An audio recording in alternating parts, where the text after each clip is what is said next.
My parents secretly forged my signature to secure a $200,000 loan for my sister's wedding. When I showed up, I realized they had given me the wrong address. I called my sister, and she laughed, saying the ceremony was over and that cheap people like me weren't allowed, so I planned a shocking. At 32 years old, a few months back, I got a call from the bank about a $200,000 loan application. The strange thing was I hadn't applied for any loan and knew nothing about it. Later, I found out my parents had taken out the loan in my name to pay for my sister Melissa's dream wedding. Melissa, now 27, has always been spoiled, and I was never close to her. While my parents share some blame, Melissa is old enough to have thought about her choices. Even at family events, we hardly interact. What shocked me most was learning that my parents, who I hadn't spoken to much in years, had taken such a big loan without telling me and even made me the co-signer. Melissa has been with her fiancé, Kevin, for about a year, and they got engaged a few months ago. The loan was for their wedding, but I wasn't even invited. Honestly, I expected not to be invited, so it didn't bother me much. My parents never mentioned anything about the wedding, so I didn't think it was an issue. After the bank call, I immediately called my parents. At first, I thought there had to be a mistake, but they quickly admitted it. They even defended Melissa, saying it was natural for me, as her sister, to help with her wedding, even if it meant using my name for the loan. Apparently, Melissa had told my parents she needed money for the wedding, and they couldn't say no.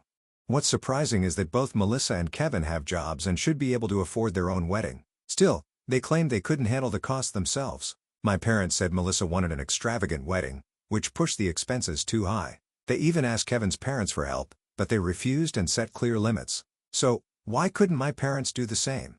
I refused to agree to the loan, but my parents went as far as forging my signature. They thought asking me for permission would be too much trouble, so they didn't even bother to inform me. When I found out, I couldn't hold back my anger, but by then, the loan was already approved, and it was too late to stop it. Determined to fix the situation, I decided to take my parents to court. My father kept insisting, "It's only natural for you to help your sister.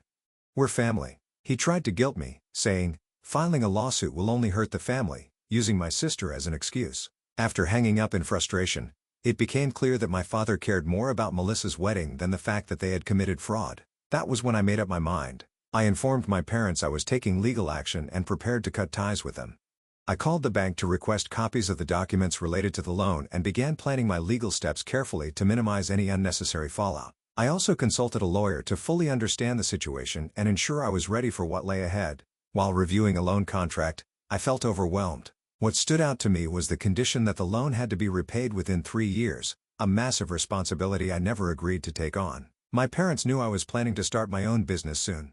I had spent months securing funding and finding investors, and they were aware I intended to quit my job, which meant I wouldn't have a steady income for a while. Despite this, they had shown no concern for my plans.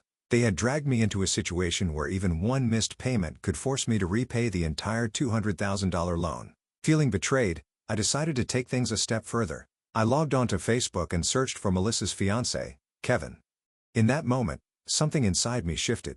If my family had put me in this mess, I felt it was only fair for everyone to know the truth.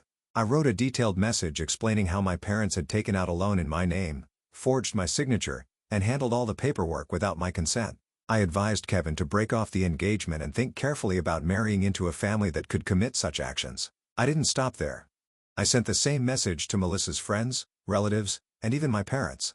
I felt they all deserved to know what had happened. But deep down, I couldn't help but wonder if I had gone too far. I wanted to find out if my sister knew about the loan. She was always close to our parents, so it was hard to believe they'd do something like this without her knowing. When I started asking questions, my parents were furious. They begged me to take back what I had said and repeatedly contacted my sister. It turned out she had no idea about the loan or that I was made the co-signer. When she found out, she was upset about being lied to and angry that she would now have to cover the wedding costs herself. She was furious with our parents. As expected, my mother became emotional, blaming me for ruining everything and saying I had no right to get involved. My parents were angry that I told Kevin and his family the truth, but I ignored them. Looking back, I wondered if it was really necessary to support my sister so much. My parents had planned to deceive me just to give her the money. Then, I heard from my sister. She told me, "I didn't know about the loan, but you should have talked to the family before telling Kevin and his family." She accused me of ruining her wedding and her relationship. She wasn't entirely wrong. I should have talked to the family first. But did she truly know nothing about it? I started to feel uneasy. Had I gone too far by exposing the truth? Did I make the right choice? Dragging Kevin's family into this created a lot of chaos. Still, I stayed firm in my decision to take legal action. The bank responded, saying they would investigate the fraudulent loan application. Since the loan wasn't fully processed, I wouldn't be held responsible for any payments. That was a relief. A few days later, I managed to find contact information for Kevin and his family. Meanwhile, my phone wouldn't stop ringing. Calls and messages from my parents, relatives, and friends poured in. My sister also messaged me angrily, saying, "You've made a private family matter public. You went too far." She later called and said Kevin and his family were reconsidering the wedding because of what I had told them. I felt completely confused. She accused me of ruining her life, saying I had destroyed her future. She insisted she didn't know anything about the loan or that my parents had made me the cosigner. Hearing my sister blame me left me stunned. She told me that if I had a problem, I should have spoken directly to our parents instead of cutting ties. When I emailed Kevin and his family, I admit I was very angry, but at the time I didn't think I was wrong. I asked my sister, "You knew about all this, didn't you?" But, she kept saying, "It's none of my business." I reminded her how our parents had always prioritized her over me, always saying yes to her, and now they had committed fraud in my name just to fulfill her wishes. She refused to accept this easily, and since she didn't seem to be lying, I started to wonder if I had been wrong to think she was involved. I wasn't sure if I could trust her, but I wasn't ready to let it go so quickly. The next morning, my mother called me. She was crying and begging me to reconsider. She told me that Kevin had broken off his engagement with my sister. I was shocked. My sister hadn't mentioned anything about it when I spoke to her the night before. She only said the situation was hard, without saying anything about the engagement ending. Hearing this left me speechless. My mother told me how devastated my sister was and how much she blamed me. It seemed my suggestion for Kevin to rethink the engagement made him realize how serious the situation was. My mother went on and on, accusing me of ruining my sister's life, tearing our family apart, and causing everyone so much pain. I listened quietly, feeling both guilty and oddly certain that I had done the right thing. Deep down, I couldn't deny a small sense of satisfaction in seeing my parents face the consequences of their actions. But I also felt sorry that my sister's wedding plans had fallen apart. When my mother finished talking, I firmly told her, "I'm not going to apologize for telling the truth. Let's not forget you committed fraud. I'm not the villain here." I criticized my parents for signing those documents without my consent, but my mother still didn't seem to understand the seriousness of what they had done. For the rest of the week, I felt drained, but my mother kept repeating that I should have ignored everything for the sake of keeping the family together and maintaining peace. I managed to avoid contact with my family, but rumors started spreading quickly. Relatives began sharing their opinions about what had happened. Some supported me, saying, "You have every right to be upset," while others said, "You shouldn't have made this a public family issue." During this time, my sister started posting a lot on social media, venting her feelings without naming anyone directly. Whether it was about me, her friends, or someone else, it was clear she was upset. I felt uneasy seeing people who didn't fully understand the situation, offering her sympathy and support. They wrote things like, "Some people just want to see others suffer," or "The worst betrayal comes from your own family." I didn't want to get involved in a social media argument with my sister, so I stayed silent. A few days later, my sister contacted me again. She was still upset but calmer this time. She told me, "The engagement is officially off. I'm breaking up with Kevin, and his family has completely cut ties with me." She also mentioned that she was moving out of their shared home and staying with a friend for a while. Then she said something that completely shocked me. She admitted she had known about the loan all along.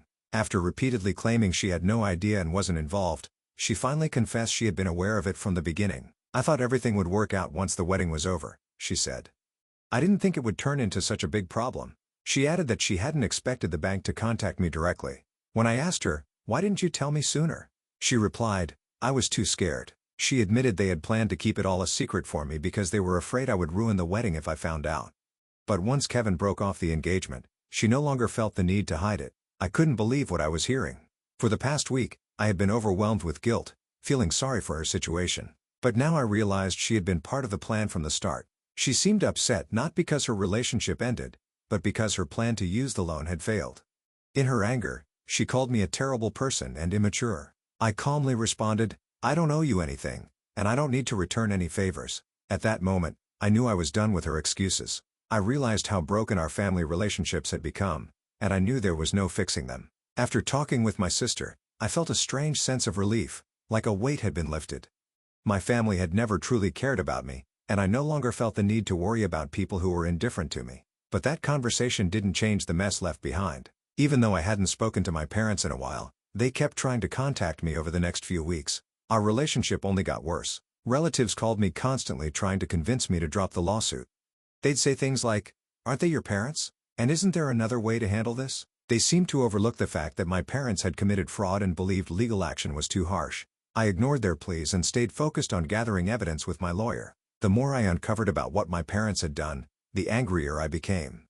Not only had they forged my signature, but they had also falsified financial records and lied about their income to secure the loan. Fortunately, the bank supported my side and decided I wasn't responsible for the loan. However, my parents found themselves in serious legal trouble, which made the family conflict even worse. Meanwhile, my sister moved in with friends, leaving her apartment to start over. She blamed me for her breakup with Kevin and was also angry at our parents for putting her in this situation.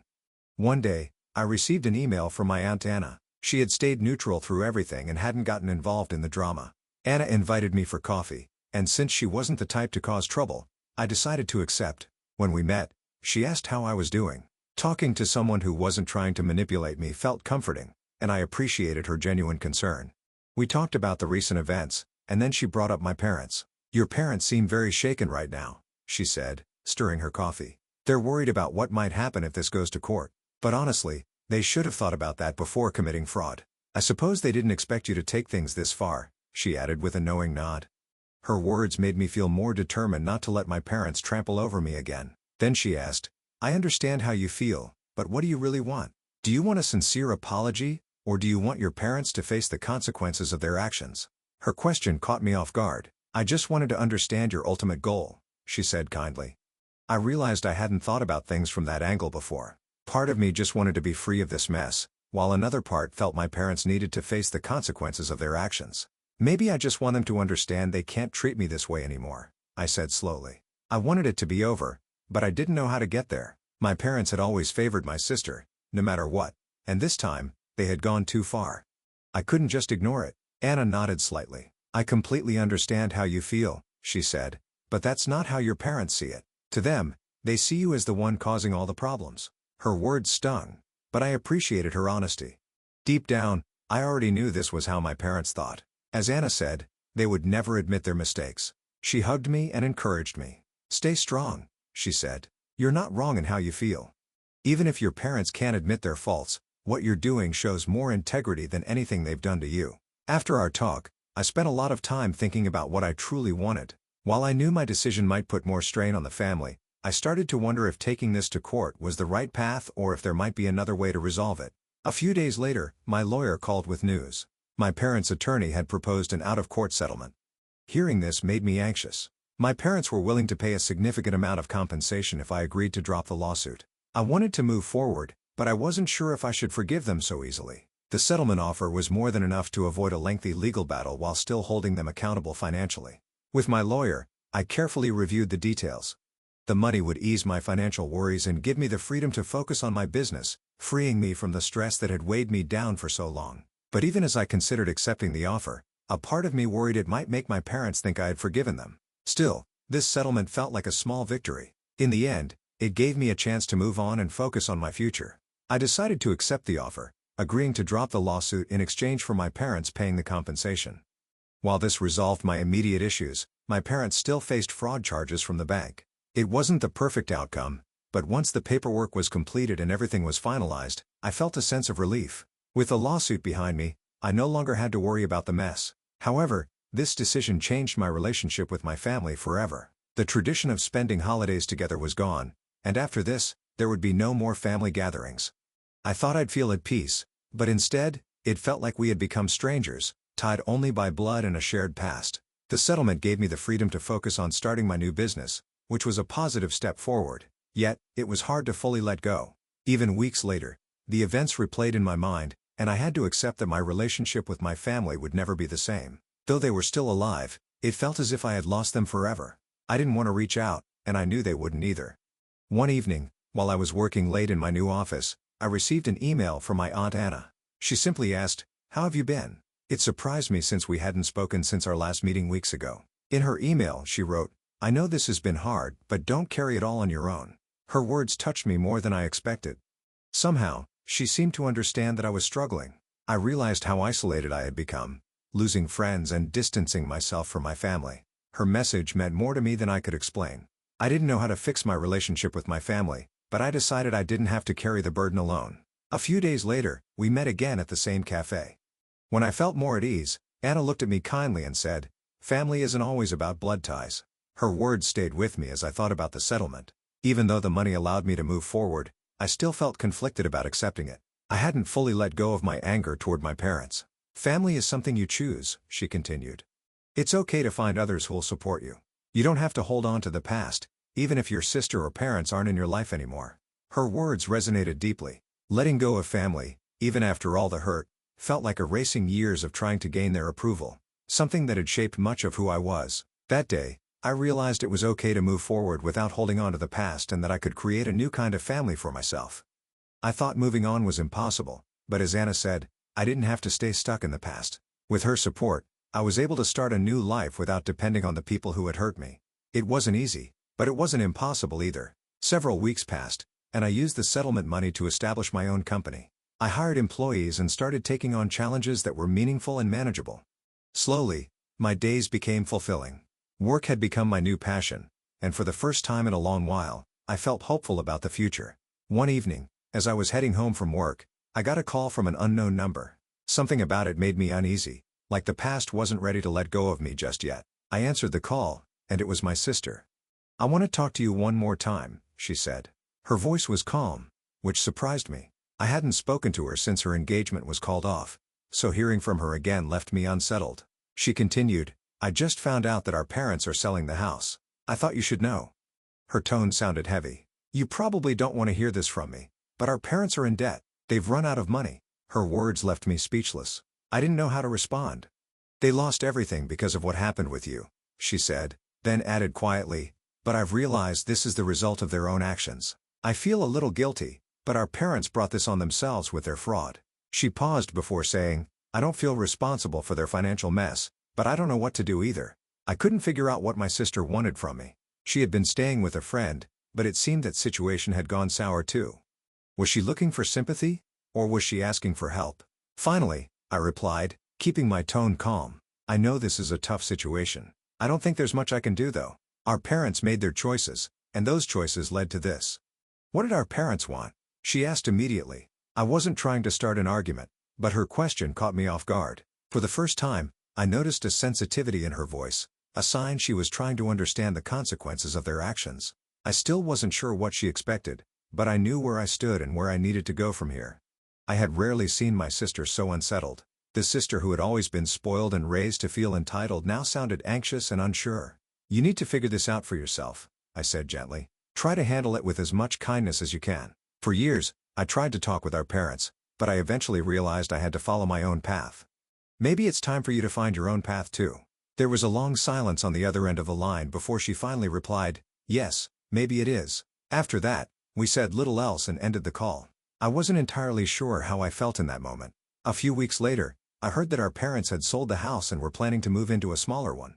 Even then, I knew I couldn't fix their financial problems or solve my sister's struggles. I didn't reach out to my parents. For so long, I had craved their approval, but I realized it was time to let that desire go. For the first time, I was building something entirely for myself. With the settlement money, I had established my own company and started a new chapter. It hadn't been an easy journey, but I finally felt free from my parents' expectations and control. I was no longer someone overlooked. I was someone who mattered, someone who could shape their own future. And now, I was ready to walk forward and live my life to the fullest.